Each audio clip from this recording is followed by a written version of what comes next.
1958 से 1969 तक जनरल अयूब खान ने पाकिस्तान संभाला। उनके दौर को डेकेड ऑफ डेवलपमेंट कहा जाता है। उन्हीं के दौर में कश्मीर हासिल करने की बार बार कोशिश की गई। उन्हीं के दौर में पाकिस्तान स्पेस में पहुंचने वाला एशिया का तीसरा मुल्क बना। उन्हीं का दौर था जब पाकिस्तान जर्मनी को कर्जे दिया करता था। उनका अमेरिका और बरतानिया में ऐसा इस्तकबाल होता था जैसे उनका दामाद आया हो। उस दौर में पाकिस्तान की इतनी इज्जत थी जितनी आज दुनिया की तरक्की याफ्ता, ताकतवर या अमीर मुल्कों की होती है। आज की वीडियो में जनरल अयूब की तारीफें भी होंगी, लेकिन जब भी लोग जनरल अयूब के बारे में बात करते हैं तो उनके दो गुनाह भूल जाते हैं। उन्होंने दो काम ऐसे किए थे जिनकी वजह से उनके अच्छे कामों से भी दिल उठ जाता है, और मैं उन गुनाहों में मार्शल लॉ लगाना शामिल नहीं कर रहा।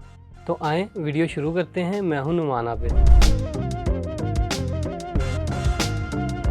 आमतौर पर जब भी जनरल अयूब खान का जिक्र होता है तो बात होती है कि वो थे पाकिस्तान के पहले चीफ मार्शल लॉ एडमिनिस्ट्रेटर। ये भी बताया जाता है कि वो हाजिर सर्विस आर्मी चीफ होते हुए वजीर दिफा भी बन गए थे। यानी इस बात में तो कोई डाउट नहीं है कि अयूब खान ही फौज को ऑफिशियली सियासत में लेकर आए थे। लेकिन सच कहूँ तो मुझे इस बात से इतना मसला नहीं है जितना आमतौर पर सियासतदानों को होता है। उसकी वजह यह है कि मेरा नजरिया अवाम के पर्सपेक्टिव से होता है, ना कि सियासतदान के पर्सपेक्टिव से। भाई, दुनिया की तारीख में बहुत से डिक्टेटर और बादशाह ऐसे भी आए जो लोगों का भला कर चले गए, और बहुत से जमहूरी लीडर भी ऐसे आए जो मुल्क का सत्यानाश करके चले गए। मेरा मसला तो बस इस बात से है कि भाई, आपके पास जब ताकत थी तब आपने क्या किया। ज्यादातर पाकिस्तानी हुक्मरानों की जब बात की जाए तो यही कहा जाता है कि उस बंदे ने तो मुल्क का सत्यानाश करके रख दिया है। लेकिन जनरल अयूब के बारे में दोनों बातें हैं। उनके दौर में पाकिस्तान में फ़ायदा भी बहुत हुआ था और नुकसान भी बहुत हुआ था। तो आएँ उनकी स्टोरी शुरू करते हैं। जनरल अयूब खान की कहानी में खुद जनरल साहब के बाद जो सबसे अहम किरदार हैं वो हैं सिकंदर मिर्ज़ा साहब। ये साहब वैसे तो बंगाल के नवाब ख़ानदान से ताल्लुक़ रखते थे। कहा जाता है कि मीर जाफ़र के पोते पड़पोते बनते थे। जी वही मीर जाफ़र पाकिस्तान के टॉप डिप्लोमेट थे और जनरल अयूब खान के गहरे तरीन दोस्तों में से एक। 1951 में वज़ीर आज़म लियाकत अली खान ने नया आर्मी चीफ चुनना था। जनरल डुगलस ग्रेसी, जो पाकिस्तान को अंग्रेज़ों की तरफ से जहेज में मिले थे, उनकी छुट्टी करवा के किसी पाकिस्तानी को चीफ बनाना था। वज़ीर आज़म ने चुना जनरल इफ्तिखार खान को। उन्हें बता भी दिया गया कि भाई आप अगले चीफ हैं। सिकंदर मिर्ज़ा साहब उस वक्त डिफेंस सेक्रेटरी थे और वो बार बार लियाकत अली खान साहब को यही कह रहे थे कि अयूब इज़ योर मैन। लेकिन लियाकत अली खान साहब नहीं माने। शायद उस वक्त उन्हें जनरल अयूब बहुत जूनियर लग रहे थे। बहरहाल किस्मत का करना ये हुआ कि general Iftikhar senior staff course करने के लिए बरतानिया रवाना हुए और उनका जहाज़ ही क्रैश हो गया। उस वक्त सिकंदर मिर्ज़ा को अपने दोस्त की वकालत करने का एक और मौका मिल गया और वो ये केस उस वक्त जीत गए। लियाकत अली खान साहब ये मान गए कि जनरल अयूब खान को ही आर्मी चीफ बनाया जाएगा। वक्त के साथ साथ सिकंदर मिर्ज़ा साहब पाकिस्तान के इंटीरियर मिनिस्टर बन गए। उससे पहले ही मिर्ज़ा साहब ने ऐसी गेम चलाई हुई थी कि जब वो मिनिस्टर बने तो साथ ही जनरल अयूब, जो कि हाजिर सर्विस आर्मी चीफ थे, उन्हें डिफेंस मिनिस्टर बना दिया। दोनों की दोस्ती शानदार चल रही थी और दोनों की तरक्की भी उसी रफ्तार से बढ़ रही थी। ये दोनों मुल्क के सबसे ताकतवर लोग बनते जा रहे थे। सिविल मिलिट्री अलायंस था जो उस वक्त छाया हुआ था। अलबत्ता मशरकी पाकिस्तान के हालात खराब से खराब तर होते जा रहे थे, लेकिन उस वक्त किसी को उस बारे में कोई फिक्र ही नहीं थी। 1959 में वो वक्त आया जब सिकंदर मिर्ज़ा गवर्नर जनरल बन गए। ये उस वक्त पाकिस्तान का सबसे अहम ओहदा हुआ करता था, वज़ीर आज़म से कहीं ज़्यादा ताकतवर। सिकंदर मिर्ज़ा ने सबसे पहले 1956 का आइन बनाया और गवर्नर जनरल का ओहदा ख़त्म करके प्रेसिडेंट का ओहदा बनाया और ख़ुद पाकिस्तान के पहले प्रेसिडेंट बनकर बैठ गए। उन्हें शायद प्रेसिडेंट का लफ्ज़ पसंद था। अपने गवर्नर जनरल रहने के दौरान सिकंदर मिर्ज़ा साहब ने 5 वज़रा आज़म को फारग किया: मोहम्मद अली बोगरा, चौधरी मोहम्मद अली, हुसैन शहीद सोहरवर्दी, आई चंद्रीगढ़ और फिरोज़ खान नून। मसला ये था कि सिकंदर मिर्ज़ा सारी ताकत अपने पास इकट्ठा करना चाहते थे और इसी चक्कर में उन्होंने सारे सियासतदानों को अपना दुश्मन बना लिया था। जब सारे ही सियासतदान आपके खिलाफ हुए हों, पब्लिक सारी आपके खिलाफ हुई हो, तो फिर आपको कोई ना कोई डेस्परेट मेजर लेने पड़ते हैं। और वो डेस्परेट मेजर उन्होंने लिया 7 और 8 अक्टूबर की दरमियानी रात, जब उन्होंने आइन को तोड़कर मार्शल लॉ लगा दिया। उन्होंने कहा कि भाई, असम्बली हुई फारग, अब मुल्क के सारे इंतजामात संभालेगी फ़ौज, और फ़ौज को संभालेगा मेरा बेस्ट फ्रेंड और मैं रहूँगा टॉप पर, all powerful president of Pakistan. General Ayub इस तरह चीफ मार्शल लॉ एडमिनिस्ट्रेटर बन गए और ये ओहदा उन्हें दिया सिकंदर मिर्जा ने। लेकिन जनरल अयूब साहब ने मौके पे चौका मारा। 3 हफ्तों के अंदर प्रेसिडेंट साहब को कहा कि सर निकलते बने, अब कंट्रोल मेरे पास है, आप क्यों बैठे हैं यहाँ पर। बस दोस्ती का इतना पास रखा, उन्होंने सिकंदर मिर्जा को जेल में डालने की बजाय इंग्लैंड भेज दिया कि भाई वहाँ जाओ और वहीं पर रहो, दोबारा अपनी शक्ल मत दिखाना। मिर्जा साहब लंदन में एक रेस्टोरेंट बनाकर बैठ गए। ताकत के सारे ख्वाब चकनाचूर हो गए। रेस्टोरेंट भी कोई ख़ास चला नहीं और पेंशन पर गुजारा होता रहा। उनके आखिरी अयाम में इतने बुरे हालात थे कि अस्पताल में अपनी बीवी से ये कह रहे थे कि अगर इलाज करने के लिए पैसे नहीं हैं तो मुझे मर क्यों नहीं जाने देती। 13 नवंबर 1969 को अपनी सालगिरह के दिन ही इनकी डेथ हो गई। मरने के बाद भी पाकिस्तानी हुकूमत ने मैयत को पाकिस्तान में 2 गज ज़मीन देने से इनकार कर दिया। वो आज भी ईरान में दफन है। ईरान ने मैयत को अपने मुल्क बुलाकर स्टेट फ्यूनरल दे के दफन किया और यूं सिकंदर मिर्जा की कहानी ख़त्म हुई। लेकिन जनरल अयूब की कहानी तो अभी शुरू हुई है। मैं बेसिक बातें तो बताना भूल ही गया। जनरल साहब पैदा हुए थे केपी के हज़ारा बेल्ट के ज़िला हरीपुर के गांव रेहाना में। तारीख थी 14 मई 1907। अब्बा जी भी ब्रिटिश फ़ौज में रिसालदार मेजर थे, यानी जूनियर कमीशन्ड ऑफिसर थे। शुरू की तालीम अपने इलाके में हासिल की, बाद में अलीगढ़ यूनिवर्सिटी और फिर आखिर में रॉयल मिलिट्री कॉलेज सैंडब्रस्ट यूके में अपनी आला तालीम हासिल की। फ़ौज में रहते हुए अंग्रेज़ों की तरफ से वज़ीरिस्तान की जंग लड़ी और फिर वर्ल्ड वार 2 में भी लड़े और फिर पाकिस्तान बन गया। और आगे की स्टोरी तो हम कवर कर ही चुके हैं। हम ज़रा फास्ट फॉरवर्ड पर चलते हैं और आते हैं 1960 में। उस वक्त मुल्क आइन के बगैर चल रहा था। जनरल अयूब साहब चीफ मार्शल लॉ एडमिनिस्ट्रेटर भी थे और पाकिस्तान के सदर भी थे। लेकिन जाहिर सी बात है उन्होंने किसी आइनी तरीकाकार से इतनी ताकत तो हासिल की नहीं थी। सियासतदान सारे के सारे खिलाफ थे क्योंकि वो ये कहते थे कि फ़ौज का सियासत में क्या काम है। फिर जनरल साहब ये फैसला करते हैं कि मुझे चाहिए लेजिटिमेसी और फिर वो करवाते हैं रेफरेंडम। रेफरेंडम में सवाल ये किया जाता है क्या आप अगले 5 साल के लिए जनरल अयूब खान को सदर देखना चाहते हैं। और जाहिर है 96% वोटर्स का जवाब आता है जी हाँ बिल्कुल देखना चाहते हैं। और इस तरह जनरल अयूब खान को अपने इक़्तिदार की कानूनी हैसियत मिल जाती है। यहाँ ये बताना ज़रूरी है कि ये डायरेक्ट वोटिंग वाला सिस्टम नहीं था। जनरल साहब ने निज़ाम बनाया था बुनियादी जमहूरियत का, यानी बेसिक डेमोक्रेसी। इसमें हिसाब ये होता था कि हर 600 लोगों पर एक नुमाइंदा मुंतखब होता था। सारे मुल्क में टोटल 80,000 नुमाइंदगान मुंतखब होते थे और ये सब वोट डालते थे कि मुल्क का सदर किसे होना चाहिए। इस तरह के सेटअप का फ़ायदा ये होता है कि आप करोड़ों लोगों की बजाय चंद हज़ार लोगों को मैनेज करके अपनी मर्ज़ी का रिज़ल्ट हासिल कर सकते हैं। खैर, तो जनरल साहब रेफरेंडम करवाकर कानूनी तौर पर पक्के सदर बन गए और इसी वजह से जनरल अयूब खान साहब ने अपना ओहदा बना लिया फील्ड मार्शल, क्योंकि अवाम ने इन पर एतमाद जाहिर किया था। अब उनके पास ओहदा था, लेजिटिमेसी थी, इख्तियारात थे और उनके खिलाफ कोई नहीं था। इसके बाद जनरल साहब ने गेम उठाई। लियाकत अली खान के दौर में ही ये फैसला तो पाकिस्तान ने कर लिया था कि हम अमेरिका के साथ हैं और इस तरह ऑटोमेटिकली रूस के ख़िलाफ़ हैं। लेकिन सिकंदर मिर्ज़ा और अयूब खान के एतवार में तो अमेरिका और पूरे वेस्ट के साथ दोस्ती किसी और ही लेवल पर चली गई थी। पहले पाकिस्तान सेटो और सेनेटो के मिलिट्री अलायंस का हिस्सा बना। हमने अमेरिका को बाकायदा फ़ौजी अड्डे दिए जो रूस के ख़िलाफ़ इस्तेमाल होते रहे। दूसरी तरफ वेस्ट से इतनी शदीद दोस्ती के बदले में पाकिस्तान में अच्छे डॉलर शालर भी आ रहे थे। उनसे हो रही थी तूफ़ानी तरक्की। पाकिस्तान ने अपना ग्रीन फील्ड कैपिटल बनाना शुरू कर दिया, यानी एक खाली ज़मीन पर कैपिटल खड़ा करना शुरू कर दिया, जो कि है आज का इस्लामाबाद। तरबेला डैम पर काम चल पड़ा। मंगला डैम तो मुकम्मल हो गया।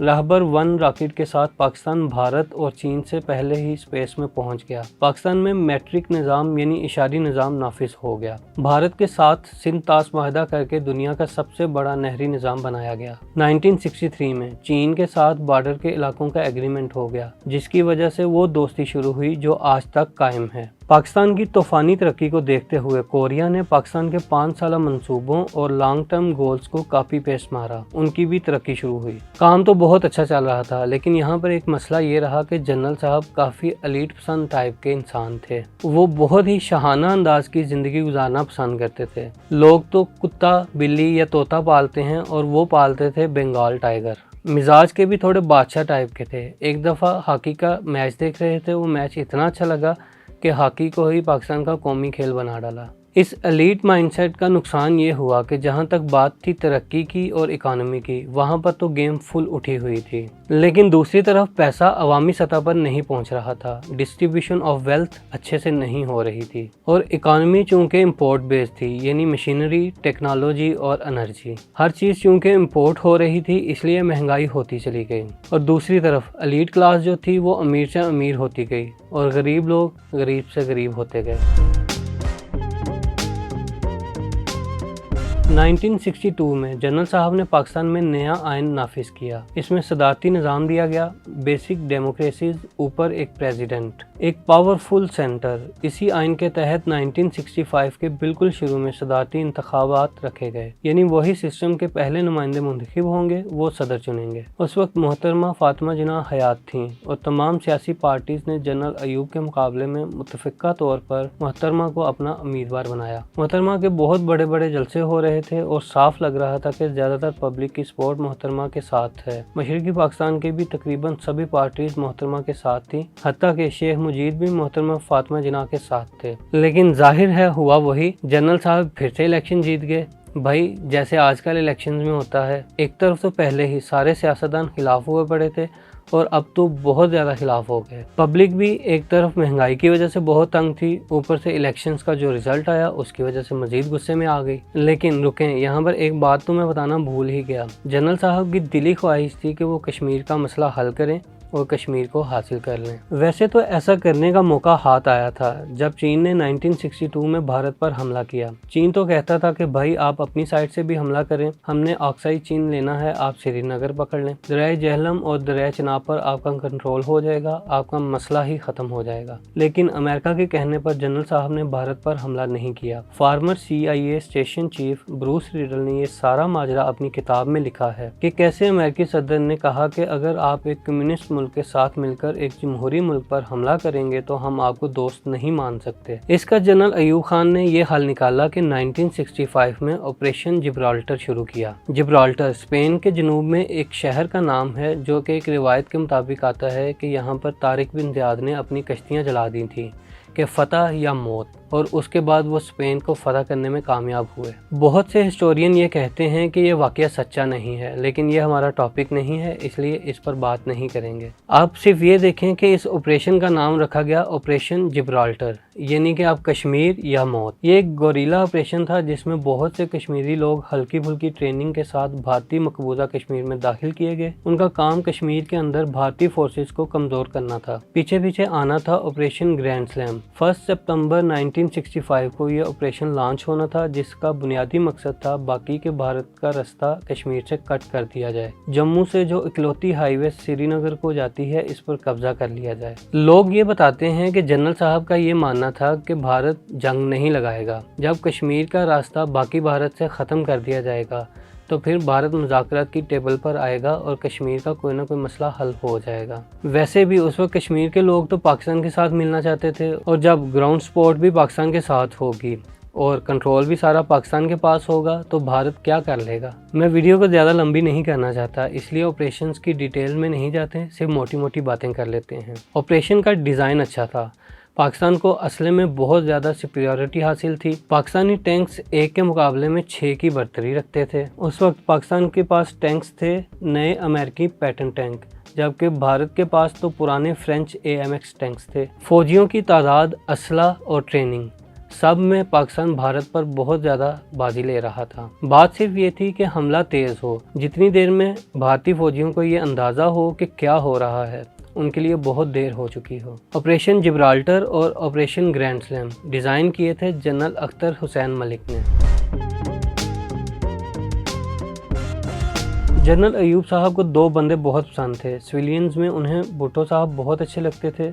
भुट्टो साहब को जनरल साहब ने अपना वज़ीर ख़ारजा बना रखा था। भुट्टो साहब भी जनरल साहब की इतनी ही तारीफ़ें किया करते थे कि शायद जनरल साहब के अपने बच्चे इतनी तारीफ़ें ना करते हों। दूसरे फेवरेट थे जनरल याह्या खान। अयूब खान ने जनरल याह्या खान को बड़ी तरक्कियाँ कराई थी और अपने बाद इन्हें इक़्तिदार देकर गए, यानी फ़ौज में इनके मोस्ट फेवरेट याह्या साहब थे। अब ज़रा वापस आते हैं 1965 के कश्मीर में। ऑपरेशन जिब्राल्टर ने तो कोई ख़ास छक्का नहीं मारा, लेकिन ऑपरेशन ग्रैंड स्लैम 2 सितंबर को ही बहुत ज़्यादा कामयाबी के साथ चल रहा था। ऑपरेशन चलते 2 दिन गुजर चुके थे। पाकिस्तानी फौज बहुत हद तक एडवांस कर चुकी थी। फिर अचानक जनरल अयूब ने जनरल अख्तर को हटाकर जनरल यहिया को वो ऑपरेशन सौंप दिया। लेकिन न जाने ऐसा क्या हुआ कि जनरल यहिया फौरन फौज की कमांड नहीं कर सके और ऑपरेशन एक दिन तक रुका रहा। अफवाहें तो बहुत सी हैं कि क्यों जनरल यहिया फौरन फोर्स को लीड नहीं कर सके, लेकिन उन अफवाहों के सबूत नहीं हैं, इसलिए वो बात यहाँ पर नहीं करेंगे। अलबत्ता फैक्ट ऑफ द मैटर ये है कि ऑपरेशन तकरीबन एक दिन रुका रहा और इंडियन फोर्सेस रीग्रुप कर गई और एडवांस सुस्त हो गया। दूसरी तरफ इंडिया को ये बात समझ आ गई कि वो अगर इसी जगह पर पाकिस्तान को रोकने की कोशिश करते रहेंगे तो पाकिस्तान के पास सिक्योरिटी बहुत ज़्यादा है, इसलिए उन्होंने थोड़ा सा साउथ में सियालकोट के करीब हमला कर दिया और इस तरह शुरू हुई 1965 की जंग। असूलन 3 से 4 दिन के अंदर ऑपरेशन ख़त्म हो जाना था और उसके बाद अगर इंडिया सियालकोट या लाहौर पर हमला भी करता तो कोई ख़ास फ़ायदा नहीं होना था, क्योंकि जैसे 1965 की वार बेनतीजा रही, आखिर होना यही था। और ज़्यादा इम्कान तो ये था कि भारत ऐसी जंग लगाता ही ना, क्योंकि भारत को भी ये एहसास था कि जंग का कोई फ़ायदा तो होना नहीं। लेकिन जनरल साहब का बेवजह मिड ऑपरेशन में कमांड तब्दील करने का फैसला इतना भयानक साबित हुआ कि पाकिस्तान कौम आज तक उसका खमियाजा भुगत रही है। फिर से वही बात कि क्यों फतह के बिल्कुल करीब जनरल अयूब जनरल यहिया को ले आए, इस बारे में भी लोग सिर्फ अंदाजे ही लगा रहे हैं। मेरा भी अंदाज़ा वही है जो आप लगा रहे हैं, लेकिन चूंकि उसके सबूत नहीं हैं इसलिए ये बात क्लियरली हम नहीं कह सकते। 1955 में वेस्ट पाकिस्तान यानी कि जो आज का पाकिस्तान है, इस पर ईस्ट पाकिस्तान यानी कि जो आज का बांग्लादेश है, उससे बहुत ज़्यादा पैसे खर्च किए गए थे। जब जनरल साहब मुल्क के एब्सोल्यूट मालिक बन गए थे तब ये चीज़ बेहतर होनी चाहिए थी, लेकिन मशरकी पाकिस्तान की स्पेंडिंग कम होती चली गई। एवरेज ये थी कि अगर वेस्ट पाकिस्तान में 100 रुपये खर्च हो रहे थे तो ईस्ट पाकिस्तान में सिर्फ 40 रुपये। और उसके ऊपर गज़ब ये कि ईस्ट पाकिस्तान में 55% आबादी थी। तो अगर इस स्पेंडिंग को पर कैपिटा के हिसाब से देखा जाए तो जहाँ ईस्ट पाकिस्तान के शहरी पर 1 रुपया खर्च होता था, वहीं वेस्ट पाकिस्तान के शहरी पर 3 रुपए खर्च होते थे। 3 गुना का फर्क था। और उसके भी ऊपर गजब ये था कि ज्यादातर रिसोर्सेज मशरकी पाकिस्तान जनरेट कर रहा था। ईस्ट पाकिस्तान की इकानमी 4.5% के हिसाब से ग्रो कर रही थी, जबकि मगरबी पाकिस्तान की इकानमी सिर्फ 2.5% के आसपास थी। ये ग्राफ देखें, हर 1000 बच्चों पर स्कूलों की तादाद जो कि पाकिस्तान बनने के वक्त मशरकी पाकिस्तान में बहुत ज्यादा थी, जनरल अयूब के दौर तक उल्ट हो चुकी थी।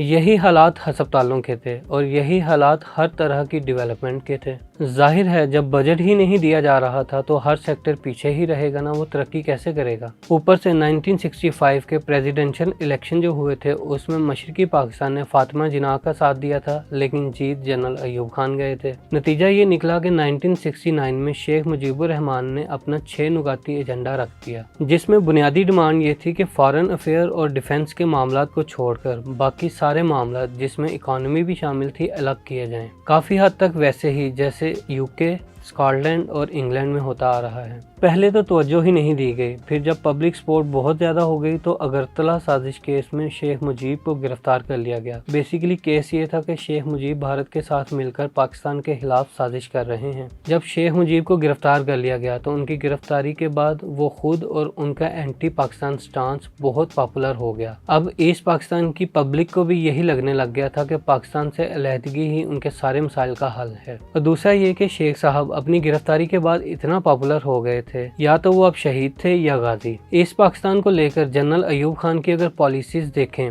और ये चाहें कि कोई बहुत अच्छा उनके हक में फैसला मिल जाए तो बहुत ही तगड़ा माइक्रोस्कोप लेकर देखना पड़ेगा। और नतीजा ये हुआ कि अगले चंद ही बरसों में मशरकी पाकिस्तान बांग्लादेश बन गया और पाकिस्तान को वर्ल्ड वार 2 के बाद दुनिया की तारीख में सबसे बड़ी शिकस्त हुई। मशरकी पाकिस्तान के अलग होने की एक बहुत अजीबोगरीब बात ये भी है कि शायद ही दुनिया में कहीं ऐसा हुआ हो कि मेजॉरिटी मिनॉरिटी से अलग हुई हो। 55% आबादी बाकियों से अलग हो गई। हर जगह पर मेजॉरिटी के लोग माइनॉरिटीज़ को तंग करते हैं, लेकिन यहाँ तो कमाल ही हो गया। जनरल अयूब पर कभी लंबी चौड़ी करप्शन के इल्ज़ामात नहीं लगे और मेरा मानना यह है कि वो इतने करप्ट थे भी नहीं। उन्हें शहाना ज़िंदगी पसंद थी, उसके लिए उन्हें करप्शन की कोई ज़रूरत नहीं थी। वो खुद अपॉर्चुनिस्ट थे। उन्होंने सिकंदर मिर्ज़ा के साथ बिल्कुल अच्छा नहीं किया था। आखिर में उनके साथ भी यही सब कुछ हुआ जब वो कमज़ोर होने लग गए। उस वक्त भुट्टो साहब ने भी अपना रंग दिखा दिया। ये वही भुट्टो साहब हैं जिनका जनरल साहब के सामने सिर्फ सजदा करना रह गया था और आखिर में वो उनको सिर्फ गालियां देने से रह गए। और इन्हीं भुट्टो साहब की हुकूमत थी जब जनरल साहब की डेथ हुई और उनकी मैयत लावारिस पड़ी रही। कोई भी उसके करीब नहीं जाता था, क्योंकि अगर कोई उसके करीब जाता तो भुट्टो हुकूमत उसके खिलाफ हो जाती। और उन्होंने कितने आदमी को बेनिफिट किया होगा अय्यूब खान ने। कोई अफसर नहीं था गवर्नमेंट पाकिस्तान का, सिर्फ उसके भुट्टो के खौफ की वजह से। जनरल साहब को जी हजूर कहने वाले लोग पसंद थे और ऐसे ही लोगों की वजह से उन्हें बहुत सा नुकसान पहुंचा। पाकिस्तान में कोई वफादार साथी ढूंढने की आदत हमेशा से ही बुरी पड़ती है, क्योंकि कोई सोच कोई विजन तो होता नहीं। नतीजा ये होता है कि हमारे जितने भी ताकतवर लोग हैं वो सिर्फ ताकत के पीछे ही दौड़ते हैं। कभी रेस में आप आगे होते हैं, कोई आपको पीछे छोड़कर आगे निकल जाता है। कभी कहानी के किरदार सिकंदर मिर्जा, कभी जनरल अयूब, कभी भुट्टो, कभी नवाज शरीफ और कभी मुशर्रफ होते हैं। अगर आप खुद किसी के वफादार नहीं हैं तो आपको दोस्त भी ऐसे ही मिलेंगे जो वफादार नहीं होंगे। इसके ऊपर जो भुट्टो साहब को एक बात समझ आ गई थी वो ये थी कि जनरल साहब बहुत ज़्यादा एलीट पसंद थे। तो भुट्टो साहब ने एक चाल चली और अपनी सियासत को गरीब दोस्त बनाया और जनरल साहब को उड़ा के रख दिया। अगर जनरल साहब ने इनकम इक्वालिटी पर थोड़ा सा भी फोकस किया होता तो आज वो मसीहा समझे जा रहे होते। ऐसा हरगिज़ नहीं है कि वो पाकिस्तान की तरक्की नहीं चाहते थे या पाकिस्तान से वफादार नहीं थे। बस उनका जो एक मसला था वो पाकिस्तान के गरीब शहरी को कभी भी पाकिस्तान के अमीर शहरी के बराबर नहीं समझते थे। और जो मुल्क सिर्फ अपनी एलीट का ख्याल रखे वो मुल्क कभी आगे नहीं बढ़ सकता। वीडियो बहुत लंबी हो गई, इसके लिए मैं माज़रत चाहूँगा, लेकिन अभी भी बहुत से ऐसे पॉइंट थे जिनको मैं जल्दी में गुजार गया। अगर आपको डिटेल में ऐसी वीडियोस चाहिए तो कमेंट में ज़रूर बताइएगा। मिलते हैं अगली वीडियो में, दुआ में याद रखिएगा।